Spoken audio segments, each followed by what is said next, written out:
Sparò e uccise il bandito in fuga dopo l'assalto al bancomat a Vedelago. Il Presidente della Repubblica concede la grazia all'ex guardia giurata Massimo Zen. In poco più di 2 settimane avevano seminato il terrore nella Marca, assaltando anche commitra, farmacie, tabaccherie e supermarket. Sgominata la banda formata da 3 fratelli giostrai e un complice. Colpo nella notte in una pizzeria di Castelfranco dove un ladro è stato tradito da una teglia di parmigiana che si è fermato a mangiare. Caccia il complice. Trasferito in queste ore nel carcere di Treviso il 55enne detenuto che aveva colpito con un pugno Filippo Turetta nella casa circondariale di Montorio. L'ondata di maltempo ha colpito tra ieri sera e la notte l'area tra Trebaseleghe e la Castellana, disagi e paura, a Castelfranco occhi puntati sul livello della Venale. Era svanita nel nulla ieri mattina dopo una corsa, rintracciata e salvata nella notte una 36enne americana che stava seguendo uno stage di cucina a Cisonna. È grave. Lavoratori in sciopero oggi davanti agli stabilimenti della Licum di Oderzo e Ponte di Piave. La protesta dopo che la nuova proprietà ha comunicato l'intenzione di chiudere la produzione e licenziare tutti. Quest'anno la campagna anti-influenzale dell'UTS 2 parte in anticipo con 125.000 dosi già disponibili, già 118 i ricoveri per sindromi influenzali. A Oderzo oggi è stato l'ultimo giorno di attività della storica pescheria, un'area che verrà riqualificata a uso abitativo, non senza qualche rammarico da parte dei cittadini. Bentrovati, buonasera telespettatrici e telespettatori di Antenna 3. In apertura di questa edizione trevigiana dei nostri telegiornali una notizia per certi versi clamorosa e inaspettata. Il Presidente della Repubblica Sergio Mattarella ha concesso oggi la grazia alla guardia giurata Massimo Zen, 54 anni, che nel 2017 sparò e uccise un rom in fuga a Barcona di Vedelago. Zen era stato condannato a 9 anni e 6 mesi di reclusione per omicidio volontario dopo aver intercettato via radio i carabinieri all'inseguimento di una banda responsabile di colpi ai bancomat. Posizionò la sua macchina in modo da bloccare i malviventi, sparando 3 colpi e uccidendo uno dei ladri. La grazia parziale concessa dal Capo dello Stato ha estinto 3 anni e 3 mesi di pena. Il Presidente, si legge in una nota del Quirinale che è stata diffusa poco fa, ha tenuto conto del parere favorevole espresso dal magistrato di sorveglianza, del risarcimento del danno e delle condizioni di salute del condannato. A Zen rimarrà da espiare una pena non superiore ai 4 anni di reclusione, limite che consente al Tribunale di sorveglianza la possibilità di applicare l'affidamento in prova ai servizi sociali. E noi adesso abbiamo al telefono, la saluto e la ringrazio, la moglie di Massimo Zen, Franca Berto. Buonasera signora Berto. Buonasera, buonasera. Possiamo parlare di una notizia clamorosa, inaspettata. Qual è stata la sua reazione? Beh, stra inaspettata perché sinceramente no, non era una cosa che mi aspettavo.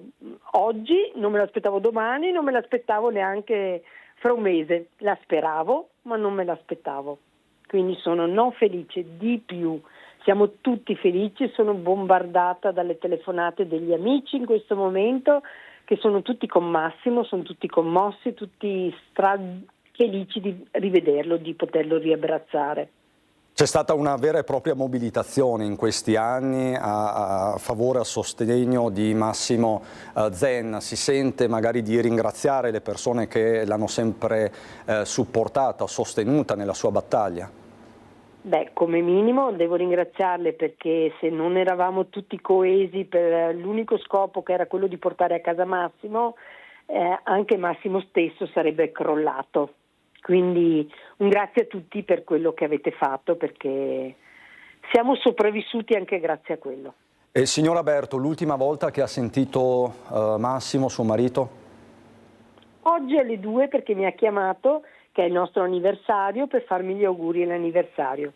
Quindi questo è veramente un regalo super speciale. E oggi pomeriggio alle 2 lui ancora non sapeva di questo provvedimento del Capo dello Stato? No, e penso, non lo so, l'avrà saputo se sta guardando i telegiornali in questo momento anche lui, perché non credo gliel'abbiano già notificato. Anniversario, numero, signora? 11. 11. 11. Questo era il terzo anniversario che passavamo lontani. Quindi immagino l'emozione sua e dei familiari. Lei ha sentito il suo avvocato. Che passaggi ha fatto nel pomeriggio, signora Berto?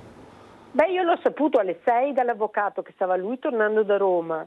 Io stavo tornando da un giro che avevo fatto, anzi stavo tornando realmente da Verona, dove ero andata davanti al carcere per vedermelo, ma non lo vedevo perché lui era dentro e non potevo entrare oggi. I colloqui sono domani, però oggi era giusto che fossi lì.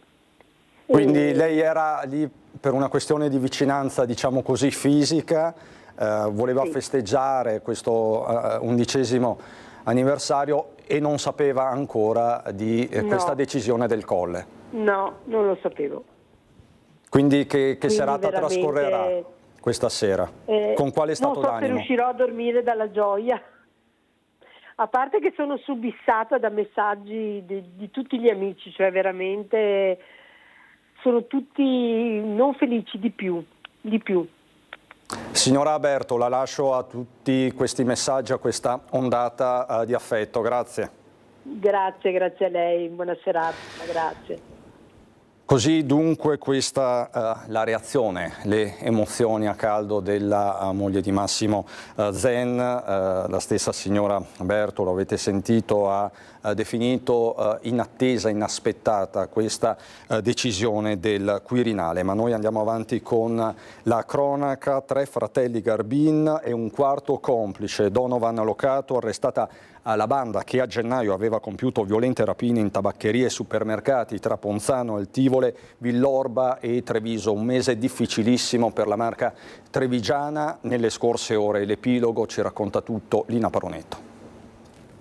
Con un atteggiamento proprio tipo Far West, sa, con quelle, ci ha intimato tutti di stendersi per terra e avvertito che si trattava di una rapina. A loro interessavano solo i soldi. 6 colpi, dalla rapina alla tabaccheria del 30 dicembre scorso a Merlengo di Ponzano all'irruzione in una salumeria di Villorba il 14 gennaio, passando per Oderzo, Altivole e Treviso.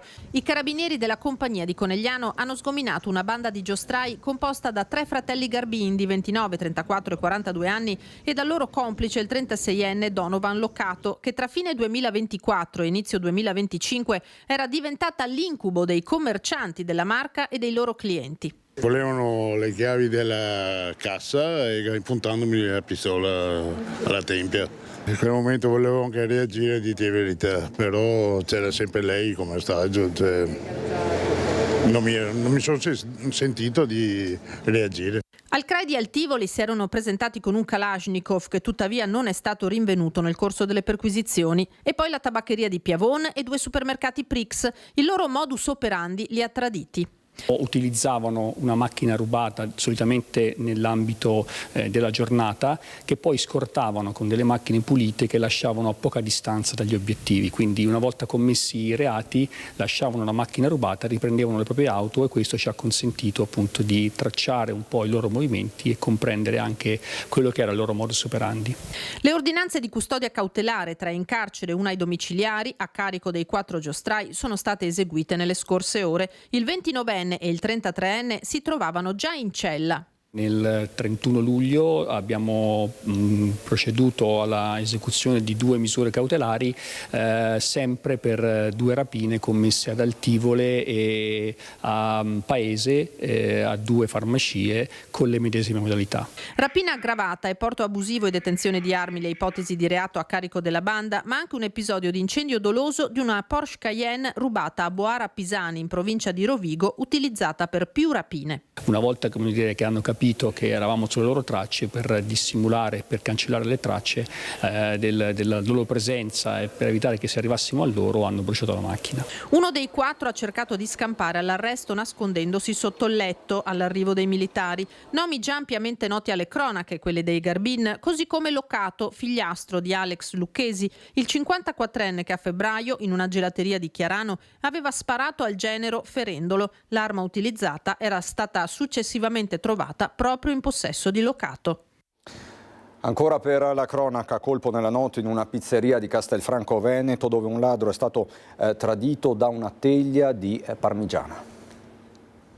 Lo hanno trovato letteralmente con le mani nella Parmigiana il ladro che nella notte accanto a un complice ha fatto irruzione alla pizzeria La Favorita di via Rizzeti a Castelfranco, poche centinaia di metri in linea d'aria dal salotto buono della città. È stata la gola infatti a far attardare un trentenne marocchino con precedenti specifici nulla facente, mentre il compagno che era con lui, evidentemente meno goloso e più guardingo, si è dato la macchia. Ma andiamo con ordine. È notte profonda quando la coppia si introduce nel locale scardinando le finestre sul retro, prontamente sostituite dal giovane titolare 36enne. Una volta dentro in saccoccia finiscono 2 tablet e del fondocassa, ma anche dei sacchi di surgelati, gamberi, pesce e funghi, e poi quella teglia di parmigiana appena preparata, buona anche fredda. Fatto sta che l'effrazione viene notata da un carabiniere libero da servizio che abita nel condominio e che avvisa i colleghi che piombano su via Rizzetti. Il trentenne viene bloccato per l'altro è caccia aperta. La refurtiva per un valore di circa 1.000 euro è consegnata al gestore che, se da un lato preferisce non rilasciare dichiarazioni, dall'altro ringrazia i militari dell'Arma per il pronto intervento. A parlare è il vicino, il titolare del bar 3.2. La situazione era tranquilla, era una serata dove eravamo concentrati sul maltempo, che era Castelfranco, quindi non mi sono accorto di momenti strani.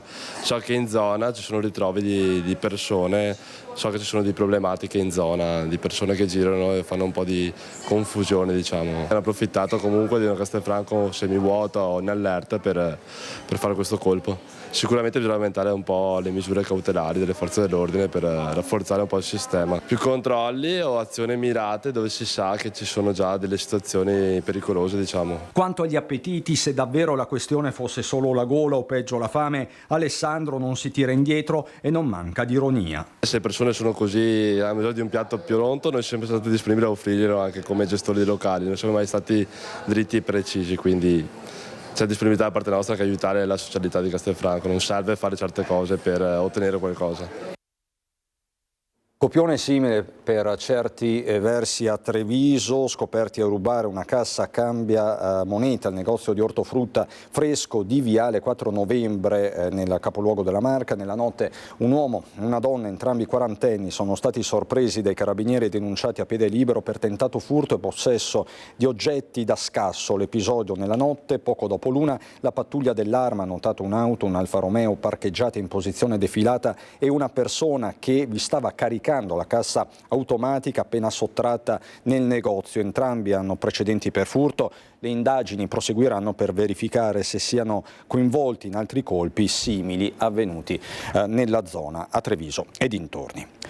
È stato trasferito nel carcere di Treviso a Santabona il 55enne detenuto che aveva colpito nei giorni scorsi con un pugno Filippo Turetta nel carcere veronese di Montorio.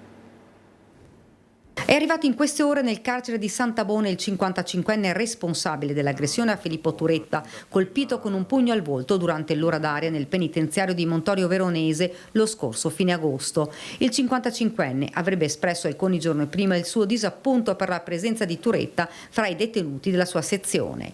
L'uomo, in carcere con una sentenza definitiva per omicidio e tentato omicidio, prima è stato messo in una cella di isolamento, poi per lui è scattato il trasferimento per motivi di sicurezza. Nell'aggressione Turetta, il giovane condannato all'ergastolo in primo grado per l'uccisione di Giulia Cecchettin, avrebbe riportato alcuni traumi ritenuti non gravi. L'episodio di violenza ha fatto scattare per l'aggressore l'immediata misura disciplinare. Sull'aggressione si era espresso anche Gino Cecchettin. La violenza non è la risposta, aveva detto il padre di Giulia. La pagina del maltempo, sono state ore di allerta arancione per la Marca trevigiana, tuttora sono di allerta anche se il colore adesso è giallo, quindi l'allerta in qualche modo è stata derubricata. La situazione in evoluzione a Castelfranco, è stata una notte di paura per la Venale, a Vedelago allagamenti in centro, si studiano nuove soluzioni per la strada castellana, le centraline hanno registrato piogge record. Non sappiamo cosa fare, purtroppo abbiamo chiamato le autorità competenti, però vedranno di risolvere questo problema, perché ogni volta che piove un po' di più siamo allagati sia fuori dal bar e si è sussementerato. C'è esasperazione nelle parole di Dino Manfrè, titolare dello storico bar di Via Roma nel centro di Vedelago, dove i nubifragi sempre più frequenti trasformano parte della trafficatissima strada castellana in una vera e propria piscina, disagi quindi per le attività e un pericolo per chi è alla guida, complice una sorta di avvallamento risalente a dei lavori di primi anni '80. Ora però la criticità è diventata cronica, verifiche sono in corso. È un problema strutturale. Stiamo capendo di intervenire, sapendo che interveniamo in un contesto come questo, la statale 53 Treviso-Vicenza, per cui qualche idea ce l'abbiamo, ma ripeto, un problema strutturale e che dovremo affrontarlo e lo stiamo affrontando per dare una risposta a chi ci vive. Sullo sfondo un nubifragio fortissimo con numeri record. Giuseppe Romano, oggi sindaco, per anni è stato alla guida dei consorzi di bonifica. Il suo è un osservatorio qualificato. Noi abbiamo registrato 40 mm in mezz'ora, che sono tantissimi, sono pochi, quindi questo sta a significare che c'è stata una pioggia importante.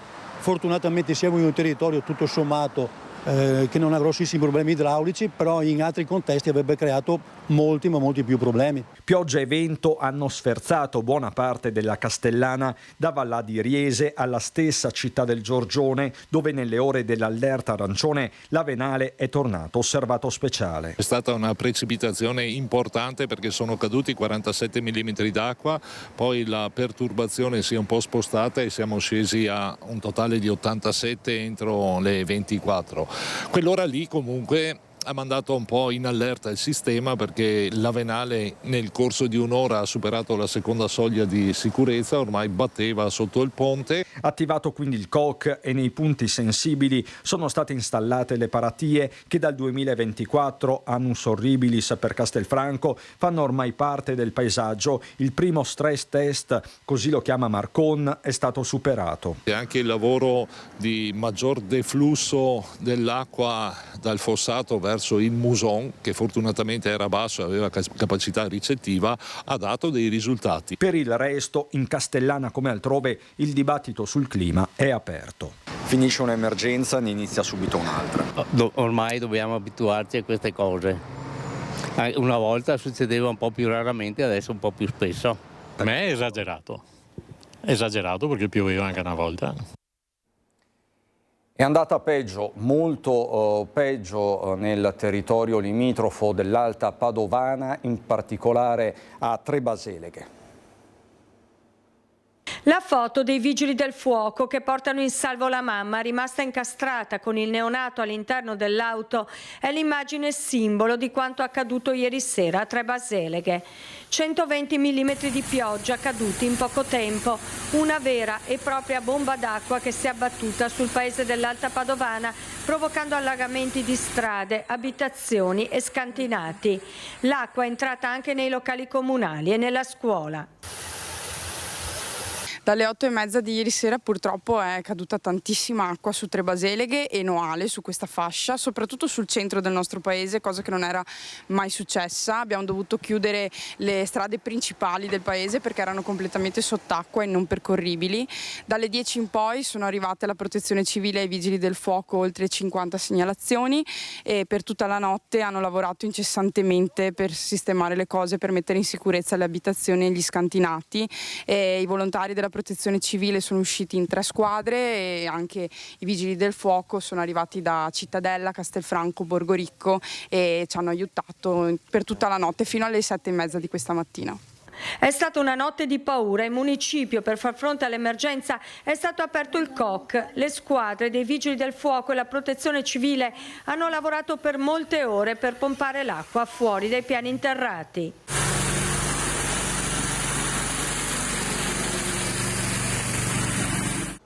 Oggi anche la farmacia del paese è rimasta chiusa. L'acqua entrata dalla strada ha invaso il magazzino e il piano interrato. Era come un fiume, ci raccontano, impossibile fermarla. È entrata purtroppo dove abbiamo scorta di farmaci e adesso stiamo un po' sistemando il magazzino, per fortuna. Però, il locale farmacia si è salvato comunque. Per fortuna, sì. È la parte del magazzino quindi che è andata sotto. Ma anche il server, il computer, proprio il gestionale non funziona, quindi siete bloccate? Sì. Per oggi sì, la farmacia non riesce a esercitare il servizio. No. Danni si registrano anche alla rete dei sottoservizi del comune. In alcuni punti l'asfalto non ha retto. È stato aperto lo stato di emergenza, ora siamo in contatto appunto con la Regione per capire come fare, come devono fare anche i nostri cittadini per appunto richiedere i vari rimborsi per i danni subiti. I danni si stanno contando ora dopo questa nottata, quindi poi daremo tutte le informazioni tramite anche i canali social comunali in maniera che tutti possano richiedere i danni subiti. Anche noi come comune abbiamo avuto dei danni sulla nostra casa Pattaro, che è appunto la sede della polizia locale.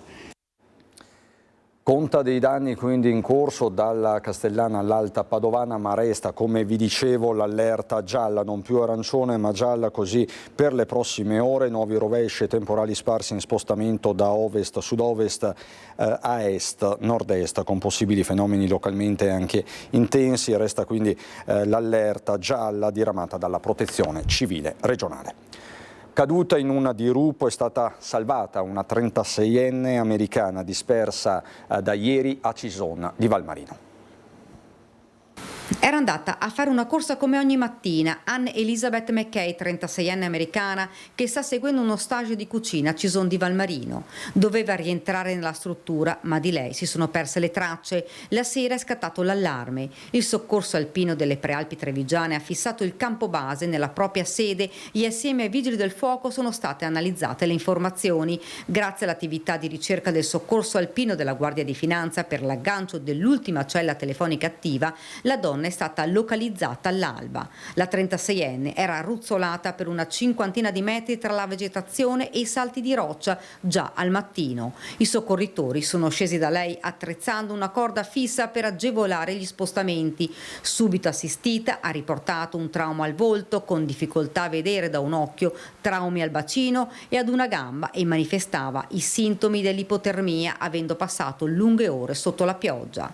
Da Casarsa delle Delizie è decollato l'elicottero dell'esercito del 5° reggimento d'aviazione che è atterrato in una piazzola appositamente allestita a Cison. Imbarcato un soccorritore, l'elicottero si è alzato in volo, ha raggiunto il posto e issato a bordo con il verricello l'infortunata. La donna è stata trasportata all'ospedale di Treviso, ne avrà per una trentina di giorni.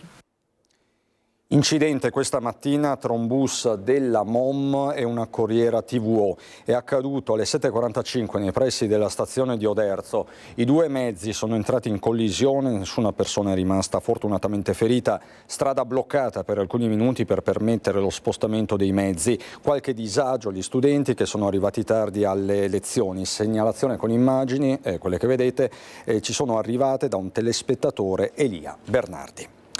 La pagina sindacale, lavoratori in sciopero oggi davanti agli stabilimenti della Licum di Oderzo e Ponte di Piave. La protesta dopo che la nuova proprietà ha comunicato l'intenzione di chiudere la produzione e licenziare tutti. Come vedi il suo futuro oggi? Qui non c'è futuro, mi sa.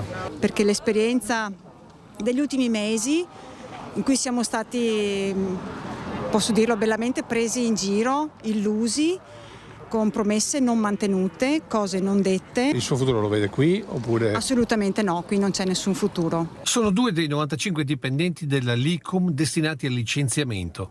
Questa è l'intenzione della nuova proprietà rumena subentrata ad un fondo di investimento tedesco. Questi lavoratori stanno appunto scioperando e stanno manifestando perché loro vogliono avere un futuro e vorrebbero che il territorio e l'azienda si prendesse in carico il fatto che stanno chiudendo e loro hanno la necessità di rimettersi nel mercato del lavoro. La Licum a Oderzo e Ponte di Piave produce materie plastiche per la farmaceutica e la filiera dell'automobile e fino a qualche anno fa i clienti e commesse non mancavano.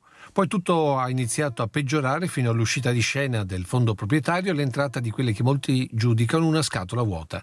Il risultato è stato lo spostamento delle commesse realizzate e produzione è sostanzialmente ferma. Ora questo piccolo esercito di lavoratori sa che qui lo stipendio non arriverà più, ma che anche sarà difficile trovare un'altra occupazione. Abbiamo una media dei 50 anni. La cosa che a me preoccupa particolarmente è che la parte produttiva operaia è di componente femminile. Abbiamo tante mamme che lavoravano a turni su 3 turni e sappiamo che sono più difficili da ricollocare. Per questo la CGIL chiede a Regione, ma anche al Ministero, di sostenere il futuro di questi lavoratori, ma anche che l'azienda si prenda le proprie responsabilità finanziando adeguatamente questi licenziamenti. Queste questioni vanno ovviamente perfezionate. Noi su questo tema abbiamo un incontro presso l'unità di crisi della Regione Veneto già venerdì di questa settimana. Intanto c'è già chi si guarda attorno, oltre che per lo stipendio, per la propria dignità. C'è stato detto molto chiaramente che ognuno di noi si preoccupi del proprio futuro in un altro posto di lavoro. E pensa di riuscire ad entrare in qualche altra azienda? Certo, sì, sicuramente sì. Con determinazione si può fare tutto. Sono pronto a riportarvi a Oderzo per parlare dell'ultimo giorno della storica pescheria. Avremo poi una pagina economica, ci occuperemo anche della campagna anti-influenzale anticipata. Lo faremo subito dopo la pubblicità, fra poco. Di nuovo in diretta la pagina economica e politica con l'appello lanciato oggi dagli artigiani del Veneto alla politica, alle prese con le elezioni regionali. Non mancano le stoccate dagli artigiani trevigiani, in particolare un appello per le scuole professionali. Purtroppo i tempi sono troppo stretti. Noi avremmo preferito una discussione maggiore. Inizia con quella che ha tutta l'aria di essere una strigliata alla politica, la presentazione del position paper della Confartigianato del Veneto, che così vuole incidere sui temi della campagna elettorale: potenziamento delle infrastrutture, formazione, università, energia e sociale e una maggiore rappresentanza dei corpi intermedi. Da qui la prima proposta, ritenuta ineludibile. Un tavolo permanente delle categorie economiche e della regione per discutere delle esigenze. È un modo per dire: bene, abbiamo con questa governance e quindi con quella di Luca Zaia abbiamo raggiunto una tappa.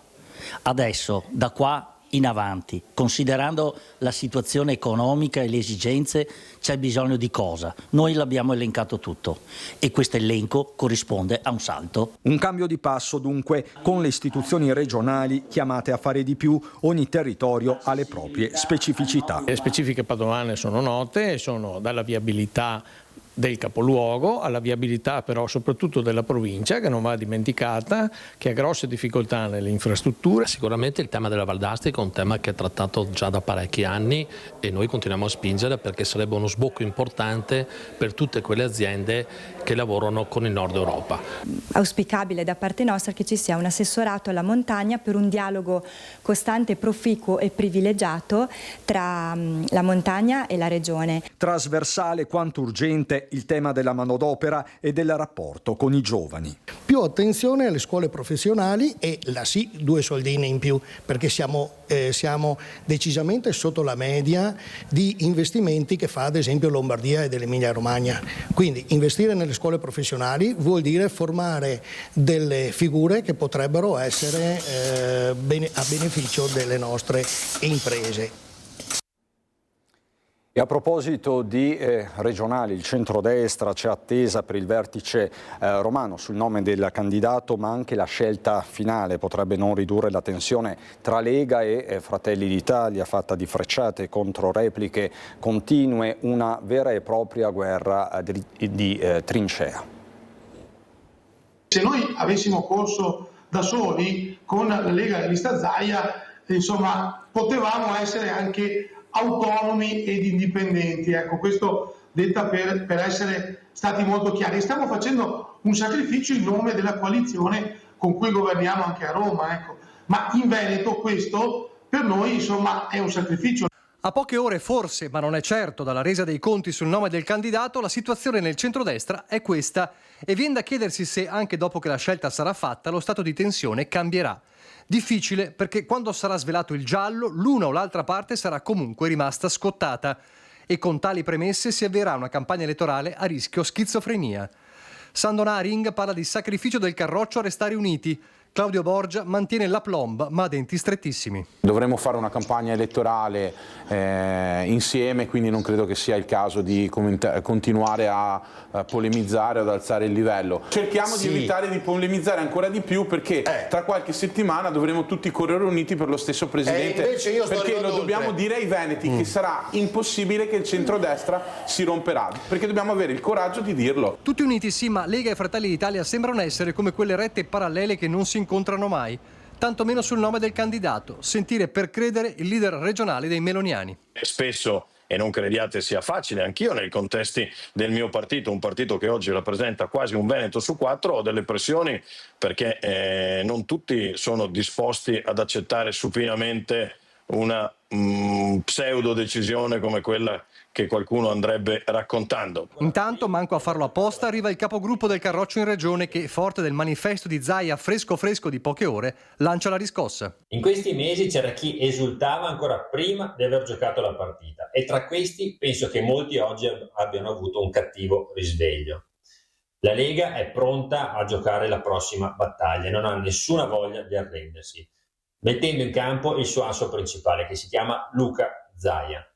Noi di fronte abbiamo un obiettivo politico molto importante, che è quello di far diventare Alberto Stefani il prossimo presidente della Regione Veneto, in continuità con l'amministrazione di Luca Zaia. Ma soprattutto abbiamo un altro obiettivo, che è quello di far confermare la Lega come primo partito nella nostra regione, primo partito in Veneto. Siamo sicuri che i riferimenti all'esultare e al brusco risveglio siano destinati soltanto al centrosinistra?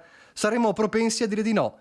Da par suo, De Carlo, che sulla Lega, primo partito in Veneto, avanza sicuramente qualche dubbio, è ben chiaro sul lancio anticipato di Alberto Stefani. Se fosse deciso, perché non avremmo dovuto dirlo? Non c'è nessun motivo per cui c'è un centrodestra che si riunisce e che sta cercando il miglior candidato possibile. Io sono contro queste forzature eccessive. L'unico punto di accordo allora resta il pressing su Roma. Sia come sia, finisca l'incertezza. Adesso credo che sia tempo di finire la melina e di cominciare ad avere un candidato.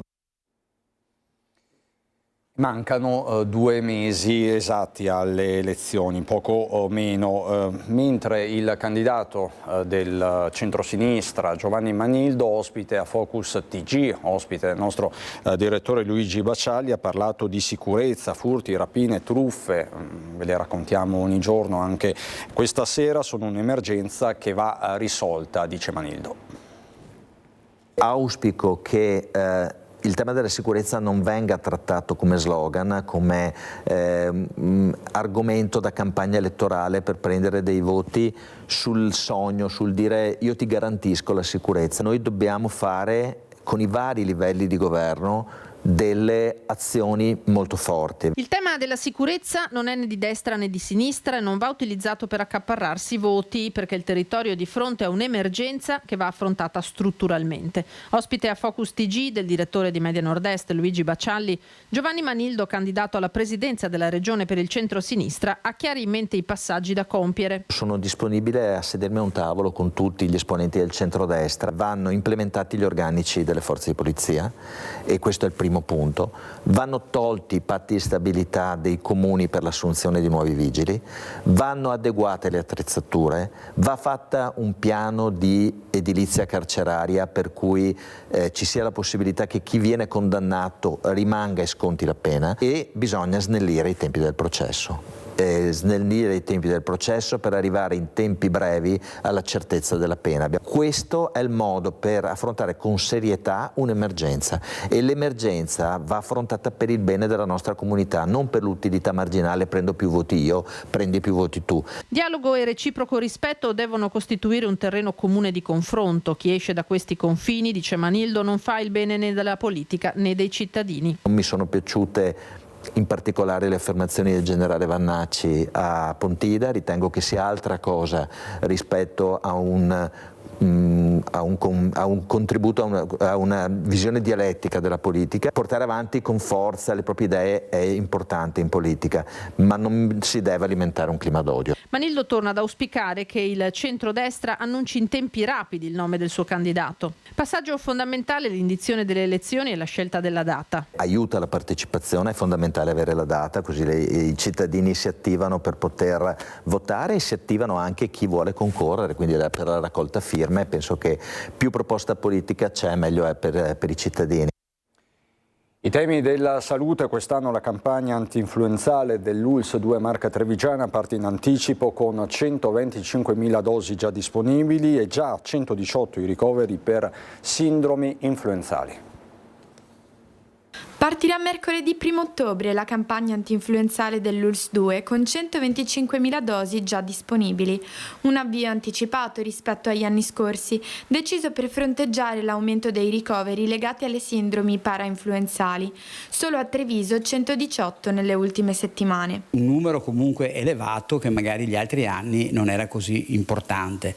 Viaggiavamo intorno in questo periodo, chiamiamolo così, ancora d'estate, perché siamo d'estate, intorno ai 70-80 ricoveri. Siamo a 118, quindi è chiaro che questo pesa nell'organizzazione. C'è anche il Covid, ma questa volta passa in secondo piano. Covid sono 24 persone, chiaramente ribadisco, tutte persone over 75 e soprattutto persone fragili, quindi ecco, il Covid non ci preoccupa molto l'influenza, perché chiaramente nelle persone fragili, nelle persone che hanno pluripatologie croniche, ovviamente queste persone sono a rischio. La Regione Veneto ha messo a disposizione 1 milione di dosi, 145.000 destinate all'ULSS 2, che ne ha già acquistate 125.000. A disposizione anche il vaccino spray nasale per i più piccoli, 3.500 dosi già pronte. Noi vorremmo arrivare a quel fatidico 65% che ogni anno non riusciamo mai a garantire, però devo ringraziare anche ovviamente chi si dà da fare per vaccinare i nostri operatori, perché è importante che anche i nostri operatori si vaccinino per evidentemente non contagiare i nostri utenti, i nostri ovviamente cittadini che vengono in ospedale o vengono nei distretti, e contemporaneamente per proteggere se stessi e i propri familiari dal virus dell'influenza. Per vaccinarsi ci si potrà rivolgere al proprio medico di famiglia, al pediatra, alle farmacie aderenti e agli ambulatori dell'ULSS. Previsti anche 2 Vax Day regionali, sabato 25 ottobre e sabato 29 novembre. Da qui l'appello da vaccinarsi, io sarò il primo che lo fa, cioè nel senso che andrò a fare la vaccinazione. Poi io ringrazio i medici, famiglie, pediatri, perché sono loro impegnati in prima linea a vaccinare. E naturalmente vale la regola di sempre. Se vivo con una persona fragile che ha problemi respiratori e lavoro tra la gente, anche la mascherina potrebbe aiutare per evitare ovviamente contagi. Ritorniamo a Oderzo con Lucio Zanato per raccontarvi dell'ultimo giorno della storica pescheria. Pescheria di Oderzo addio. Mercoledì 24 settembre 2025 è stato l'ultimo giorno di attività di questa struttura ultracentenaria sotto il campanile del Duomo e 2 passi dal Torresino. Un pezzo della città che cambierà in un'importante opera di riqualificazione abitativa. A resistere fino all'ultimo la famiglia legata da oltre 60 anni al commercio del pesce. Poi l'accordo con il comune, proprietario del terreno, e il trasferimento vicino alla stazione dei treni.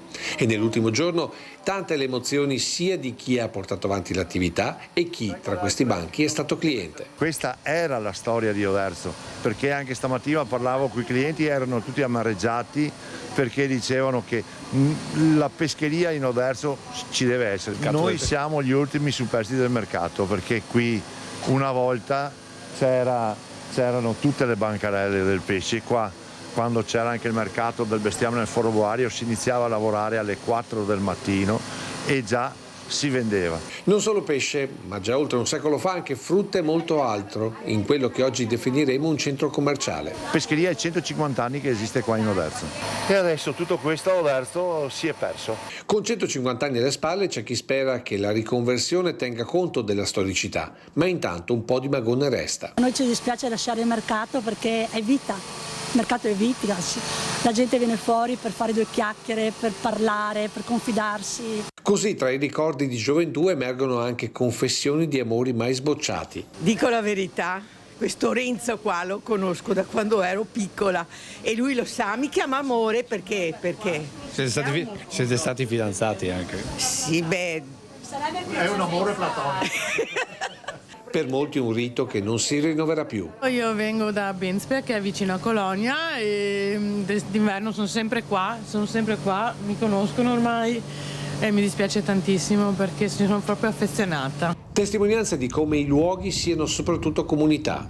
Una riflessione per chi ha in mano il futuro di questo pezzo della città millenaria che con la sua archeologia racconta ogni giorno come in fondo niente sia definitivo e tutto scorra come le acque del Monticano ai piedi del Torresìn.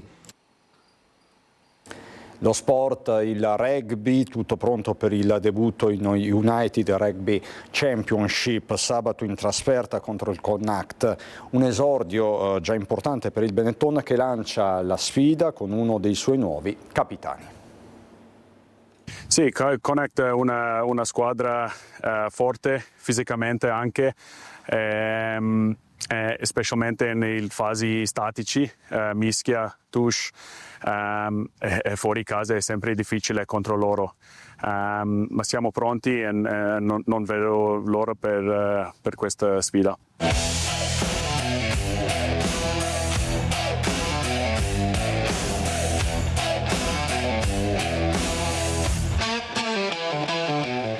E adesso è tempo di giocare per i punti, per la classifica e per una nuova stagione. Il precampionato ha dato le prime indicazioni a coach Callum McRae, chiamato a preparare l'esordio subito in trasferta. Per il neo capitano Sebastian Negri è necessario puntare su semplicità e fisicità. Per noi cosa semplice fatto bene. Questo è un messaggio molto importante per noi, è fisicità. Questo è sempre il punto numero uno, specialmente fuori casa contro squadre come loro. L'emozione per un nuovo inizio è anche quella di chi ha ricevuto in settimane insieme a Lanaro la fascia di capitano.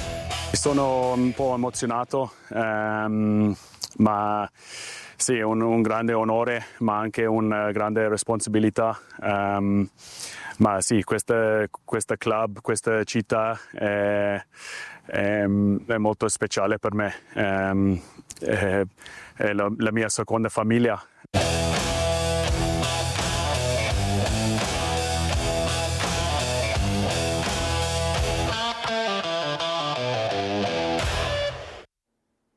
Adesso andiamo a Belluno.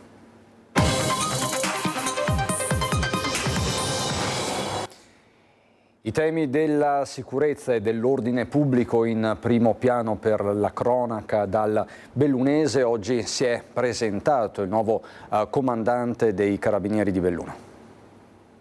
È il colonnello Carmelo Rustico, 44 anni, originario della provincia di Ragusa, il nuovo comandante dei Carabinieri di Belluno.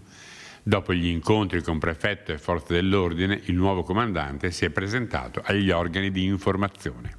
Il proposito è quello di essere al servizio delle comunità delle province bellunesi, con le nostre 23 stazioni e con i nostri reparti investigativi, sempre pronti a soddisfare le esigenze del cittadino, a prevenire e reprimere qualsiasi forma di qualsiasi fenomeno criminale. Rustico si può dire che sia nei Carabinieri da sempre, da quando quindicenne entrò nella scuola militare per poi fare tutti i passaggi che lo hanno portato ora a un incarico che ha definito fondamentale nella carriera di un ufficiale.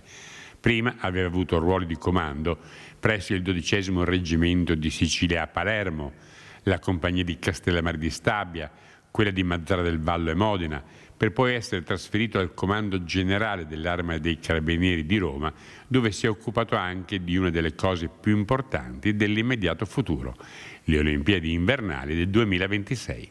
Quella delle Olimpiadi è una sfida importantissima, è una sfida interistituzionale, impegna tutti, impegna le migliori risorse del Paese, è un'occasione per promuovere l'immagine dell'Italia, per promuovere l'efficienza delle istituzioni. La preoccupazione principale è quella di evitare infiltrazioni da parte di qualsiasi sodalizio criminale, perché potrebbe essere l'Olimpiade un'occasione fertile per tentativi di infiltrazione per acquisire le risorse che lo Stato ha dedicato al grande evento. L'altra sfida è quella organizzativa e logistica affinché il grande evento si svolga in una cornice di massima sicurezza per i partecipanti e anche quella, non ultimo, di garantire uno scenario sostenibile ai residenti affinché non debbano patire le conseguenze di un così importante evento. Individuato, arrestato dai carabinieri ed espulso l'uomo che aveva scippato un borsello al caffè centrale di Agordo. Si tratta di un cittadino pakistano del 94 di nome Khan Abdul Nazir. Si tratta di una persona con molti precedenti penali e più volte detenuto in carcere. Classificato come soggetto pericoloso, è stato trasferito immediatamente a Roma per essere rimpatriato.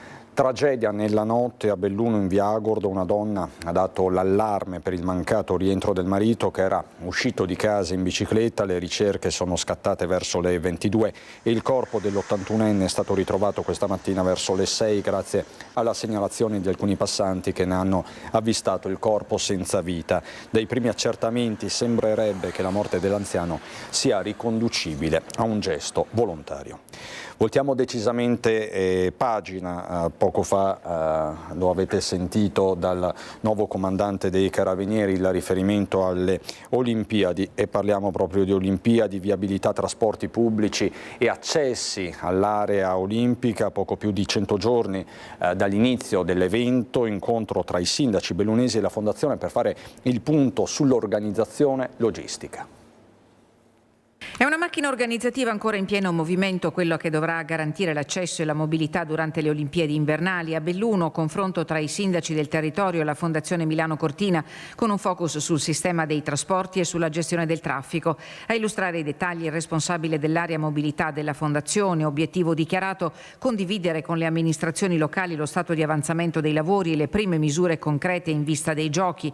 La situazione è ancora in evoluzione, anche in base al completamento delle varianti stradali e alla previsione dei flussi turistici, ma alcune certezze iniziano a delinearsi. Tra le novità principali, la rettifica del punto di filtro per i veicoli in transito verso Cortina. Non sarà più Longarone come inizialmente ipotizzato, ma San Vito di Cadore e Riogere, dove verranno istituite vere e proprie aree a traffico limitato. La statale 51 di Alemagna dunque resterà aperta per le altre destinazioni. Previsto un sistema di pass per residenti, lavoratori e possessori di seconde case, gestito dalla Fondazione tramite un portale online attivo da metà ottobre. Chi non sarà autorizzato potrà raggiungere Cortina solo con i mezzi pubblici. 250 gli autobus dedicati, divisi tra stakeholder e spettatori. 6 le aree parcheggio individuate, tra cui Longarone, San Vito ed Obbiaco, accessibili solo su prenotazione. Al momento sono stimati in media 15.000 spettatori al giorno, con picchi oltre i 20.000. Restano però nodi da sciogliere. Decisivo sarà il completamento delle rotatorie di Tai, Valle e San Vito, così come il destino dell'impianto di Socrepes, che potrebbe ridurre il numero degli spettatori per lo sci alpino femminile. Entro fine ottobre è prevista una nuova conferenza dei servizi e a novembre 2 incontri pubblici a Belluno e Cortina per aggiornare la cittadinanza. Il conto alla rovescia è iniziato, ma la corsa alla piena operatività è ancora in corso.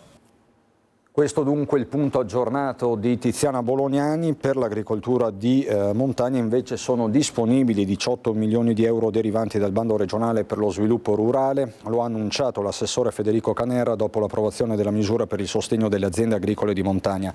L'intervento sarà attivo a partire dal prossimo 1 gennaio e prevede l'erogazione di un'indennità annuale per ettaro di superficie agricola utilizzata, finalizzata a compensare il mancato guadagno e i costi aggiuntivi che le imprese sostengono operando in aree caratterizzate da svantaggi naturali. Le domande potranno essere inviate entro il 15 maggio 2026 e la gestione del procedimento è affidata ad Avepa.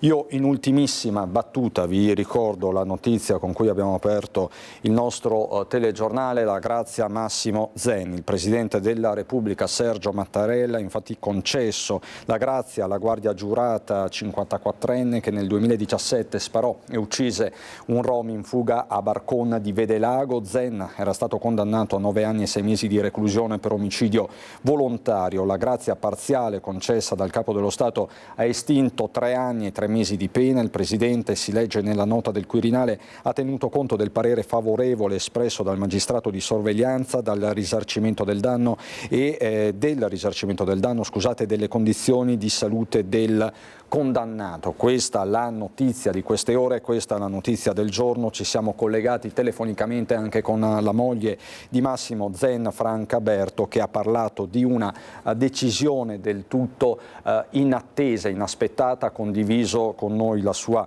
gioia. Tra l'altro proprio oggi la signora Berto si trovava a Verona, all'esterno del carcere, dove non ha potuto incontrare il marito. Si sono sentiti per via telefonica, era il loro anniversario. Poi in serata la notizia verso le 18, che è stata confermata anche con una nota del Quirinale. Per il momento è davvero tutto, sia dalla provincia di Belluno che da Treviso. Grazie davvero per l'attenzione, vi lascio alle previsioni del tempo subito dopo la sigla. Buona serata.